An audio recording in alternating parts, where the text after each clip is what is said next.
are draft winners and there are draft losers.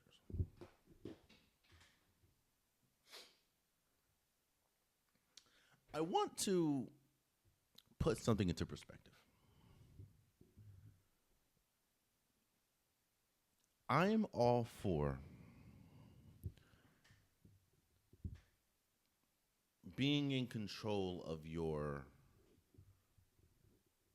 controllables. Um, I'm all for someone being able to dictate their career path.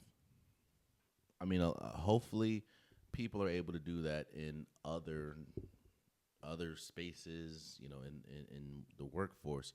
So I'm always for people being able to dictate their path, you know.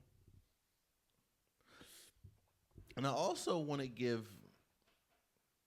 some context. A lot of things that we see these days aren't original.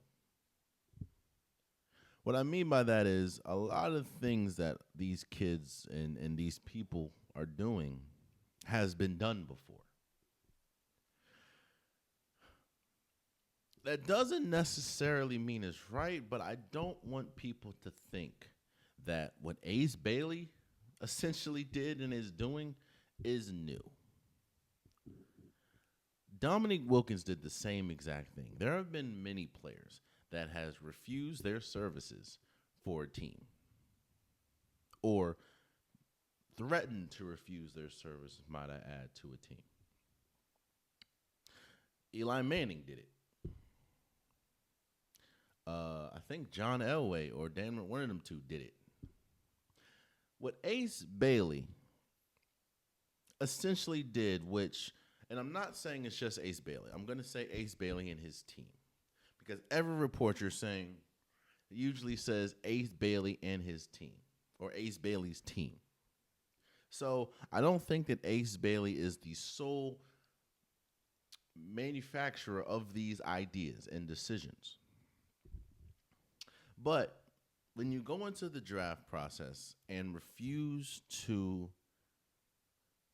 essentially train or practice with a team because you do not want to go there, and your camp comes out and says you don't want this, or this team to draft you, or you say I only am going to report to this, and this team, one of which being Wizards. You're essentially taking your draft process and taking your future in your hands. In one sense, I love it. In one sense, I get the fact this is a new day and age. Even though I just said that this isn't new, there have been people, again, Dominique Wilkins did this, there have been people that have done this before, but this is a new age. At the end of the day, a lot of these athletes are worth millions upon millions of dollars on their own without the league. So essentially, which obviously that's up to them, but essentially you would like to dictate what you can dictate. However, there is a reason why I have Ace Bailey and the Utah Jazz as my first loser.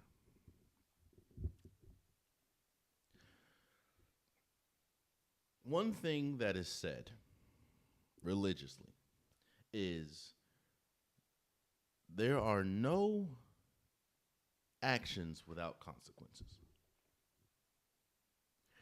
And another thing they say in the workforce, in the work world, is you don't want to burn bridges before you even get to the organization.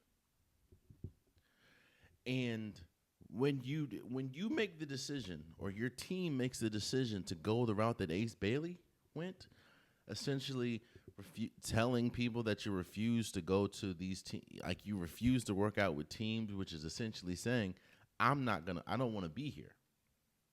When you do that, when you say, I only want one, two, or three, someone like, I only want the Nets or the Wizards to draft me. I don't want to go to Philly. Like when those reports start coming out, you're essentially, lack of a better term, bottlenecking your career before you get there. Now, I put them as a loser, but I understand what are you going to do if you're the Utah Jazz? Because it's like, do you let that essentially change and dictate your draft? Like, hold on, you're the best player at 5. Why will we not take you? Even though you just said you don't want to go here, you're the best available player. You know, again, I want to make it clear that Ace Bailey is not the first player to do this, nor am I upset, nor am I calling him a loser, him and his camp, for essentially trying to dictate your career, your future. But as much as you may be worth in college, as much as you may be worth outside of the NBA, you're dictating moves before you even get to the league. And one thing that is abundantly clear is the league will continue with or without anyone. The league will go on with or without anyone. Do you know how many players were projected draft picks, high draft picks, and ended up not getting drafted, not even getting picked up by a team? Do you know how many college stars are stuck in the G League? Think about it. And I don't mean to single him out or pick on him. I'm not picking on him at all. I'm just using him as an example.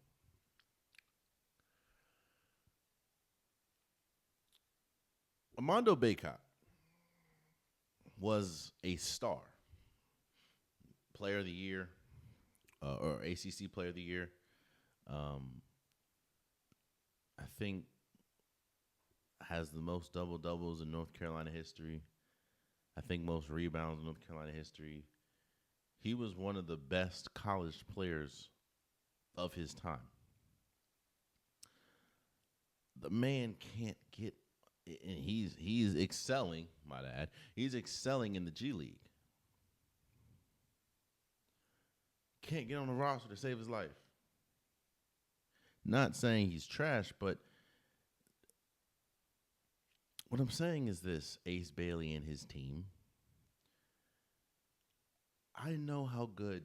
I mean, I didn't think you would fall past the Wizards, even with everything, because it's just how talented you are. But as we've seen with players like Shedeur Sanders, the league does not need you, and the league will make an example of you if it wants to. I think I respect it, but I think that the way that Ace Bailey and his camp kind of did things, even though he's not the originator of it, I do think that wasn't the best, especially when you're trying to get in the NBA. Again, I started this by saying I think 4,000 to 5,000 people have ever. Think about how many people live in your state. And then 4,000 to 5,000 people of all, like, ever have been in the NBA. So you're trying to break into a small fraternity. And I think the way you went about it was kind of crazy. I get it. I get it. You want to control the controllables, but maybe not that way. Your talent alone, Ace Bailey is talented. Obviously, he was projected to go the third pick. But I don't know. I just don't think the way he went about this draft process was him and his team. I will continue to say him and his team. I don't think it was the smartest way to approach the draft process. So I have that as one of my losers. I gave praise to the Philadelphia 76ers and made them one of my winners for. Ace Bailey was projected to go third. He was projected to go to the 76ers. However, with him coming out and saying, yeah, if you're 76, I don't even want to train with y'all. I don't even want to work out with y'all. Probably don't draft me. And I think reports are coming out saying that his camp informed the Philadelphia 76ers, if you draft him, he will not report. Ace Bailey went fifth. The Philadelphia 76ers drafted third. That means there's a fourth person. And that fourth person was the Charlotte Hornets. Look, I think Con Knipple had a fabulous career or fabulous freshman season at Duke. One of the best shooters in the draft, one of the best shooters, and honestly, one of the biggest surprises of last year. And again, I understand when somebody as talented as Ace Bailey essentially throws a monkey wrench in your draft process, and you're forced to make a decision of, do we draft someone like Ace Bailey, who essentially said if we draft him, he doesn't want to play here, or do we get the next best player, or what do we do? So I understand that is that's probably a tough decision to make. I just don't like the Con Knipple pick at 4. I know it just seemed like he just skyrocketed with this whole draft process and workouts and the combine and everything. But I don't know. I just don't like that pick. I don't like the pick because I don't think he's the fourth best player. I don't think he's one of the he can be a top player. I don't think he's the fourth best player in this draft. Again, I also think he's the fifth best player because I don't think he's right behind someone like Ace Bailey. So, and again, when you look at it, and we'll talk, and this is kind of a theme in the next few losers, in my opinion. When you look at the Charlotte Hornets, what direction are they in? I think that is the indictment right there. It's like, I started this by saying that this is the first chance for a team to really get set into a direction. When you look at the Charlotte Hornets, what direction are they in? What direction does Con Knipple signify? They're too good to rebuild because they have a great player in LaMelo Ball. And I don't think I don't think Con Knipple really changes the meter. He isn't the best ball handler. He's a phenomenal shooter, but he doesn't really create space. In fact, he created space in college. I don't know if he's going to be able to create space in the NBA like that. So it's like, you got that person at 4. Lottery picks are kind of viewed. Now, I will admit that this wasn't the deepest of drafts. This wasn't 2020 draft or something like that. But I just think you could have done better with another direction. Uh, Now, I will also admit I don't know what the direction is. Maybe trade that pick. I don't know, but I just think there were better options, and you could have done more with the fourth overall pick than Con Knipple. Again, no offense to him, but I don't think that he is fourth overall pick talent. I could be wrong, and if I am wrong, I will come in here and heap praise where praise is due. But I just don't see it. Again, I understand when someone like Ace Bailey kind of throws a wrench in your plans. I get it, but yeah, I don't like what I don't know. I don't. I just don't. I don't think Con Knipple is a fourth overall pick talent, in my opinion, even in a draft that isn't as strong. So, you know, but shout out to Charlotte. And again, man, it goes back to like the direction. One of the reasons why I'm putting him in the loop is what direction is Charlotte in? I know they've kind of been directionless for a minute because their best players essentially can't stay healthy, but it's like I don't know the direction that Con Knipple puts this team in. So, but yeah, that's one of my losers. Look,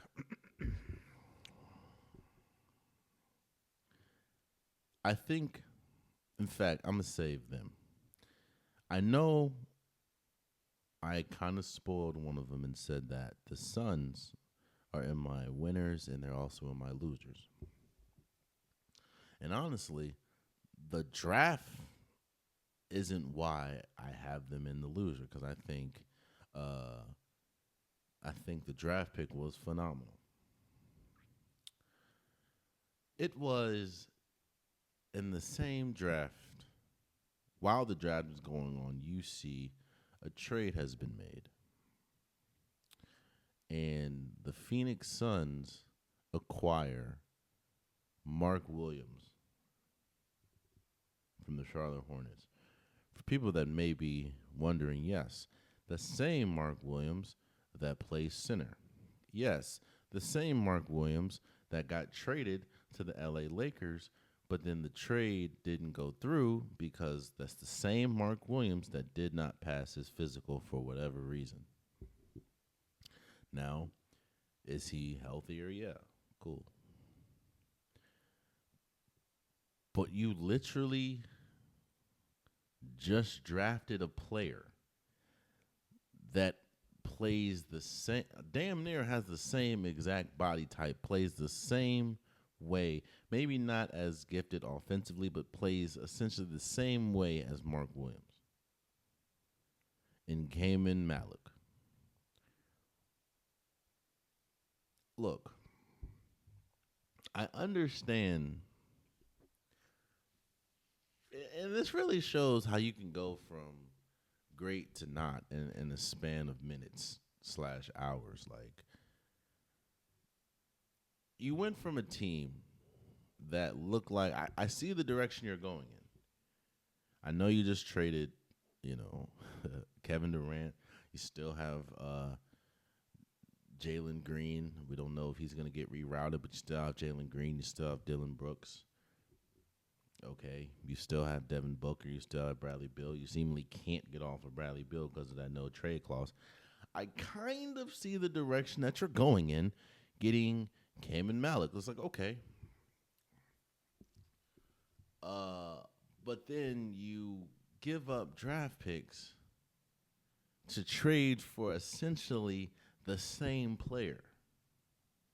So you go from, I kind of see the direction that you're going in, to, I don't know what the hell the Suns are doing.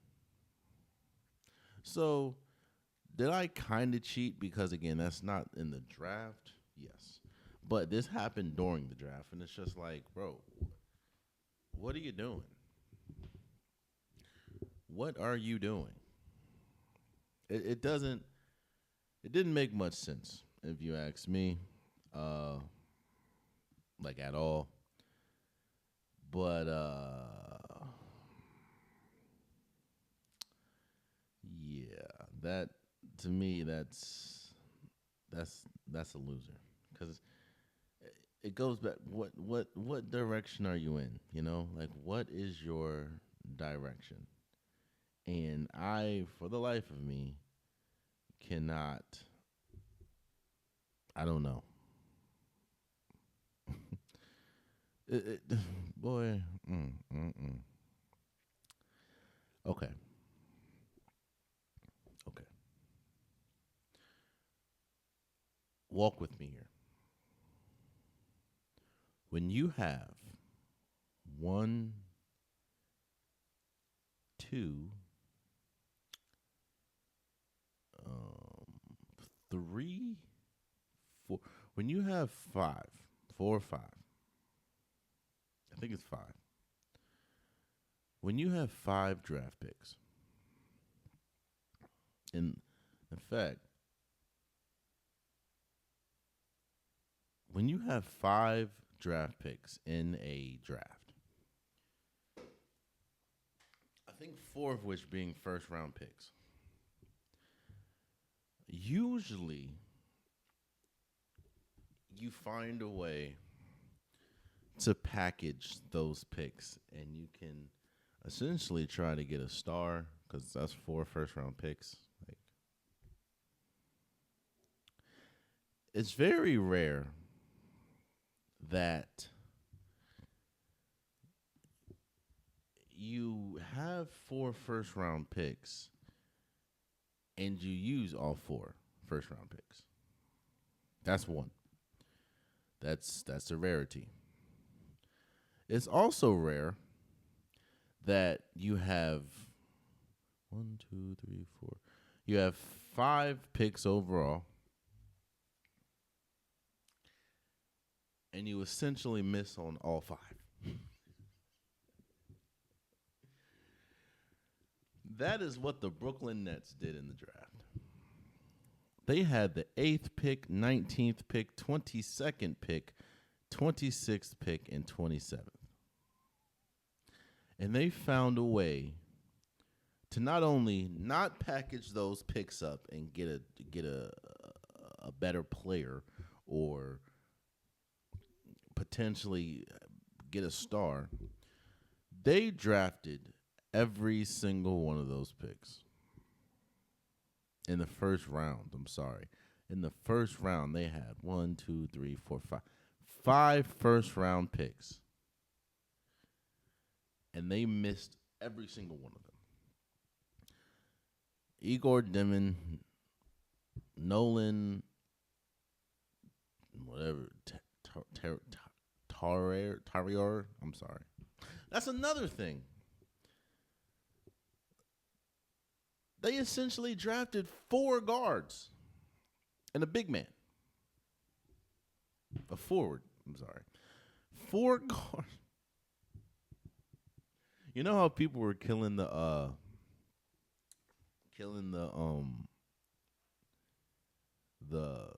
Cleveland Browns for having 5 essentially 5 quarterbacks. You drafted 5 players in the first round, missed on all of them, might I add, and you drafted 4 guards. What sense does that make? This is the same team that is looking to re-sign Cam Thomas, who is a score first, second, third, and fourth on his mind. All he think about is score. It again. When you have that many draft picks, it would be smart to package those up, especially in a weaker draft, might I add. Package those up and try to get a better player. Try to get a star. 4 first-round picks, as we're seeing, can get you a solid player. Damn near a star. But to draft all 5 of those picks and none of them hit. Like, my boy, it's not a good look. Not a good look. That lands you on the losers. Losers. Now you weren't the worst loser, but you're that was a crazy draft night for the Brooklyn Nets. I'm looking at them like, you're gonna draft who? Okay. Wait, you're gonna use this? Okay. Oh, who? Okay, 0 for 2. 0 for 2. It looks like you're gonna use all these draft picks. So, you got another who? You got homie from North Carolina that I watch a lot of. He's not the greatest offensive player. Okay, but all right. Underside. Okay. Oh, you're gonna draft again? Oh, okay. I just don't know. It just didn't seem like. It just.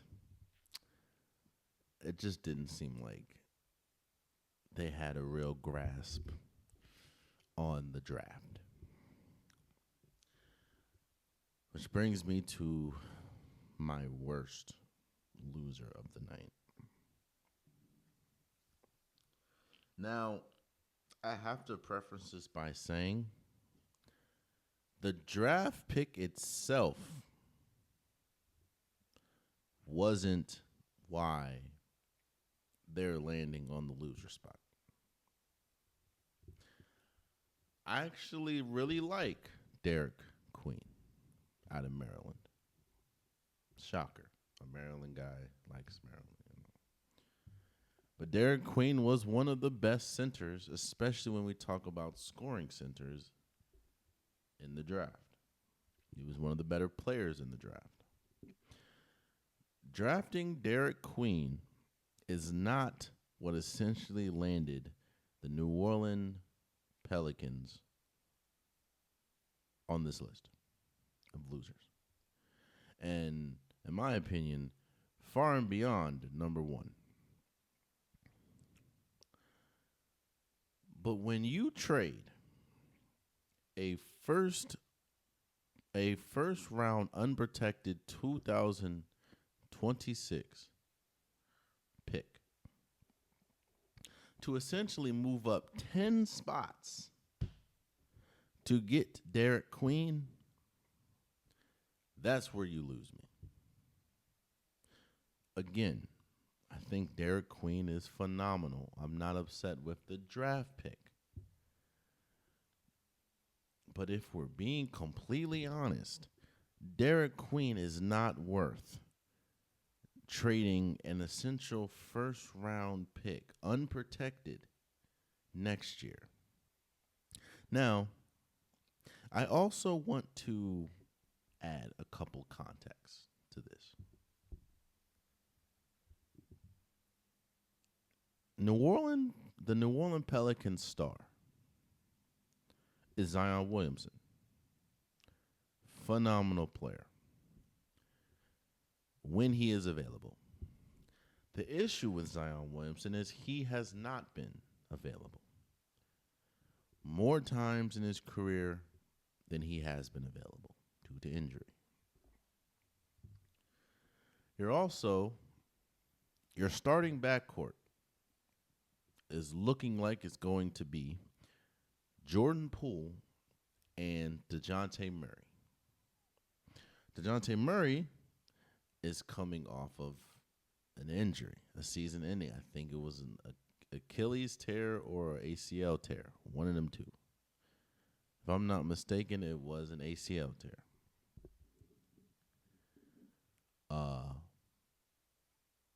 What I'm saying is this. Do I think Patrick Queen is a phenomenal player? Yes. Do I think that he is worth being, or do I think that he's good enough to be drafted at number 13? Yes. I wouldn't have been shocked if he was drafted higher. Do I think that Derek Queen is worth not just Do I think that Derek Queen is worth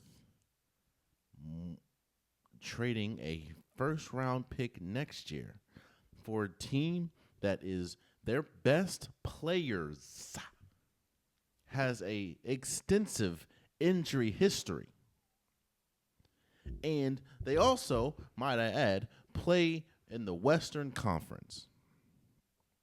Do I need to remind you guys who is in the Western Conference? In fact, last year, let me see something really quick.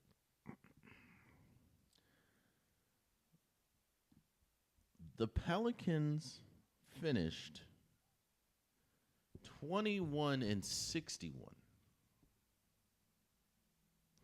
Albeit they dealt with a bunch of injury, but that's kind of happens yearly. So there is a very good chance that you just traded away a very high draft pick to move up 10 spots.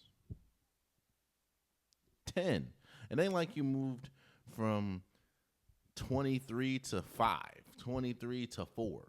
You moved 10 spots, essentially mortgaging your immediate future for Derek Queen. Again, I think Derek Queen is a phenomenal player. I don't think he's worth moving up 10 spots and giving up next year's first round unprotected draft pick when your star player has a extensive history of getting injured. And your second best player is coming off of a season-ending injury. In fact, your entire team outside of Jordan Poole right now is coming off of injury. On top of that,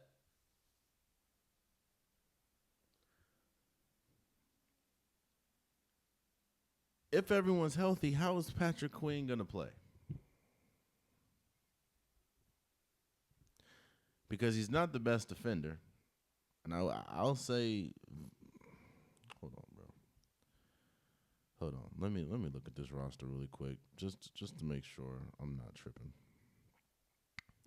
Patrick Queen ain't the best defender.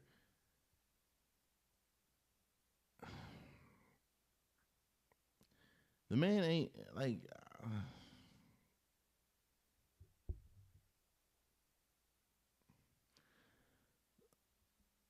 Look at this, bro. Jose Alvarado dealt with injury last year. Bruce Brown dealt with injury last year.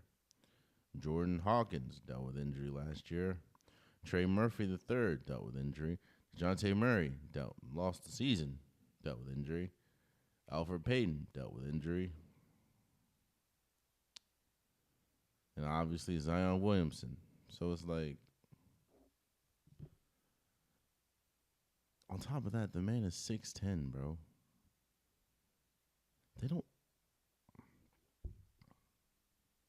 They have 2 7-footers on this team. And one of them is Hunter Dickinson.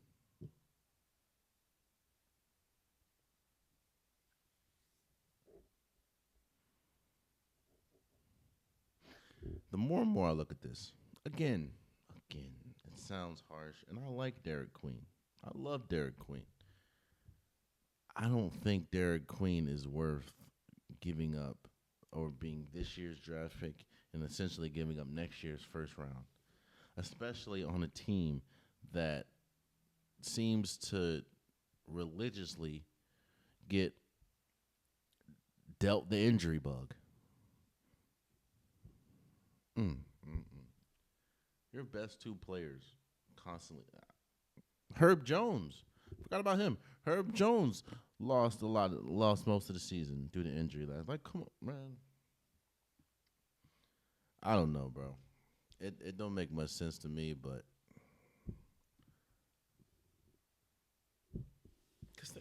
bro, Atlanta just got Kristaps Porzingis.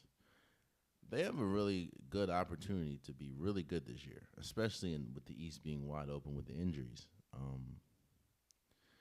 The same cannot be said for the West.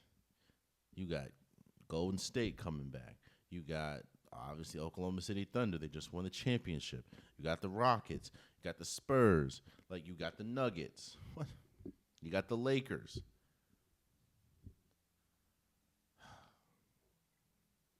And you mortgaged to move 10 spots. That's the thing. You mortgaged essentially next year's draft pick, which could be quite high, to move 10 spots to get Derek Queen.